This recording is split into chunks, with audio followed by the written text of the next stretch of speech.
एक बुज़दिल की सजा सिर्फ और सिर्फ मौत आती है। जनाब ने कुछ देर आराम किया होगा यहाँ पर, समझो वो जिंदा है। तुम्हें कितना यकीन है? ये खून किसी जंगली जानवर का भी तो हो सकता है। अस्सलाम वालेकुम दोस्तों, मैं हूं नसीर हिंद और आप देख रहे हैं पावर फिल्म्स प्रोडक्शन। दोस्तों, इस वक्त मैं अपने फर्स्ट इंडिपेंडेंट फीचर फिल्म की एडिटिंग कर रहा हूं, जिसे मैंने खुद डायरेक्ट किया है। इससे पहले मैंने जो फिल्म बनाई थी, कराची की एक टीम थी और हमारे पास फरहान आलम साहब थे कनाडा से, और इंटरनेशनल कुछ प्रोजेक्ट्स थे। तो वो फीचर फिल्म है बैरियर के नाम से, वो भी रिलीज़ होने जा रही है। और मेरी अपनी फ़िल्म है बुज़दिल के नाम से, बलूचिस्तान में। ये मेरी पहली फ़िल्म है 4K पे, जिसे मैंने शूट किया है। और इसकी स्क्रिप्ट पे मैं तकरीबन 4 साल मुझे लगे इसको लिखते हुए। तो आज इस पे मैं बात करूँगा और इस पे बात करना चाहता हूँ, स्पेशली अगर आपका ताल्लुक़ बलूचिस्तान से है और आप फ़िल्म मेकिंग से हो, तो आपको पता होना चाहिए कि बलूचिस्तान में फ़िल्म मेकिंग कैसे होती है। तो चलते हैं आज के इस वीडियो पे, लेकिन उससे पहले आप हमारे चैनल को सब्सक्राइब करें, फॉलो करें। जाना चाहते हो तो जा सकते हो। हाँ, अभी मैं जा सकता हूँ, उसने मुझे पहचान लिया।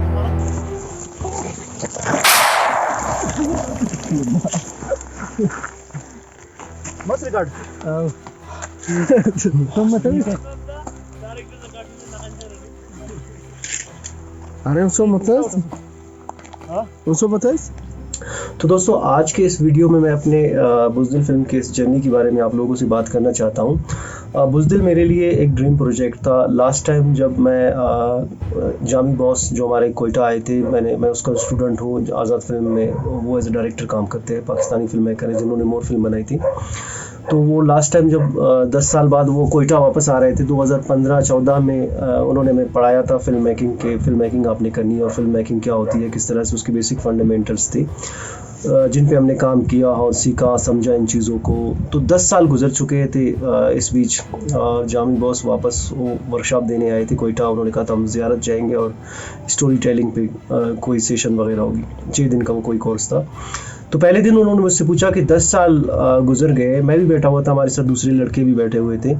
तो उन्होंने पूछा कि यार 10 साल गुजर गए, आप लोगों ने कोई शॉर्ट फिल्म, कोई फीचर फिल्म किसी ने अगर डायरेक्ट की हो तो बता दे। तो हम जितने भी स्टूडेंट्स थे, हमारे पास जवाब नहीं था। उस दिन उनकी बात ने मेरे माइंड में क्लिक किया, क्योंकि मैं इस इंतज़ार में बैठा हुआ था कि कोई प्रोड्यूसर आएगा, वो मुझे 30-40 लाख रुपए देगा, 50 लाख रुपए देगा और मैं फ़िल्म बनाऊंगा। तो इस इंतज़ार में कभी कभार हमारी उम्र निकल जाती है और इंतज़ार और एक्सपेक्टेशन की वजह से हम अपना काम नहीं कर पाते।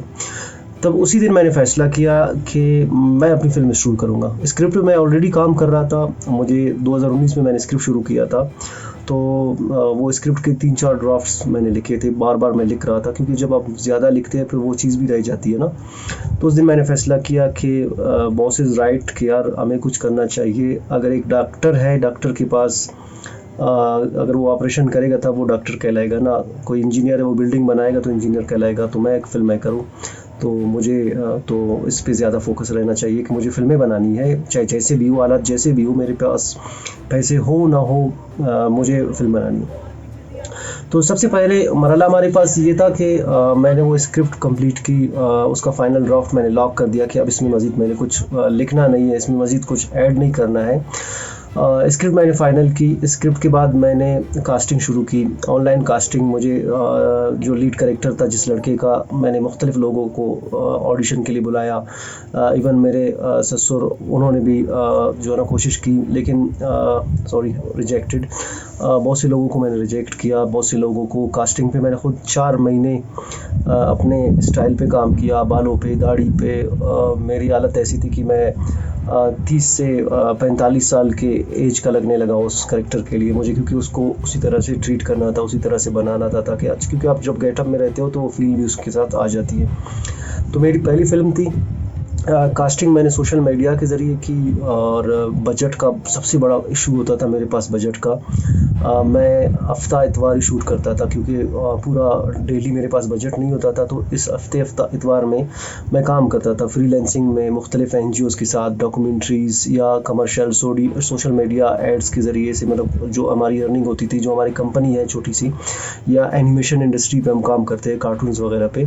तो जितना पैसा आता था, मैं फिर कोशिश करता था कि वो पैसा अपने फिल्म के शूट पे लगाऊं। मैं हफ्ता इतवार को प्लान करता था, कभी कभार ऐसे हो जाता था कि हमारी फिल्म 3-3 हफ्ते के लिए भी रुक जाती थी या 1-1 महीने के लिए भी रुक जाती थी वो फिल्म, क्योंकि बजट मुझे मजदूरों की तरह काम करना पड़ता था। वो पैसे जमा करके फिर वो आर्टिस्टों को ले जाना, खाना पीना, ट्रांसपोर्ट और उनको पेमेंट करना, ये सारा मेरे ऊपर होता था, क्योंकि मैंने हिम्मत नहीं आ रही। मेरा जो ख्वाब था उसे पूरा करने के लिए मुझे हर हाल में इवन सम टाइम कि ऐसा भी आया, मैं सोच रहा था कि मैं अपने ब्लड सेल करूं अपने फिल्म के लिए। तो जुनून एक पैशन एक ऐसा होता है कि आपके पास पैसे हो ना हो, आपने वो काम करनी है।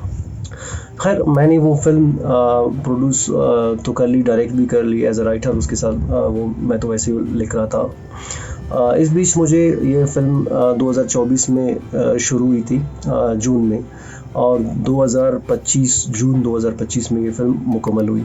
तो आप सोचिए पूरा मुझे 1 साल लगा इस फिल्म को शूट करते करते। अब इस पे एडिटिंग में मैं तकरीबन पिछले 6 महीने से इसकी एडिटिंग पे काम कर रहा हूँ, because this is my first film. I wanted to be released nationally और किसी इंटरनेशनल फेस्टिवल से कुछ अवार्ड्स लेके आए।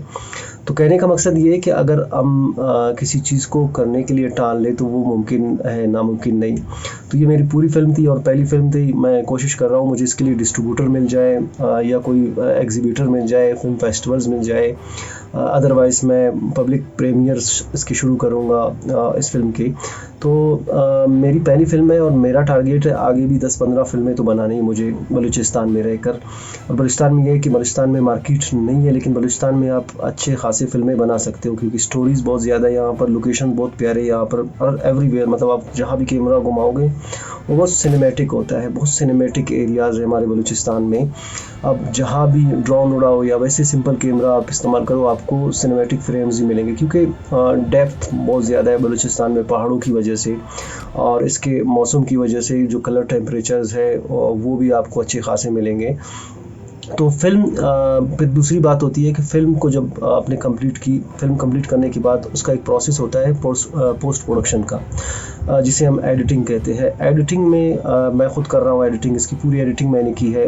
मेरा जो फर्स्ट ड्राफ्ट है वो कंप्लीट हो चुका है और इसके फाइनल ड्राफ्ट में अब इसके साउंड पे मैं काम कर रहा हूँ, क्योंकि साउंड डिज़ाइनिंग फ़िल्म की जान होती है। आपकी फ़िल्म 3 जगह, सबसे पहले आप script writer as a film को लिखते हो तो एज अ डायरेक्टर, फिर वो फिल्म जब आप शूट करते हो तो वो अलग स्टोरी उसकी थोड़ी सी और उठ जाती है या गिर जाती है, कोशिश करें कि वो बेहतर हो उसमें।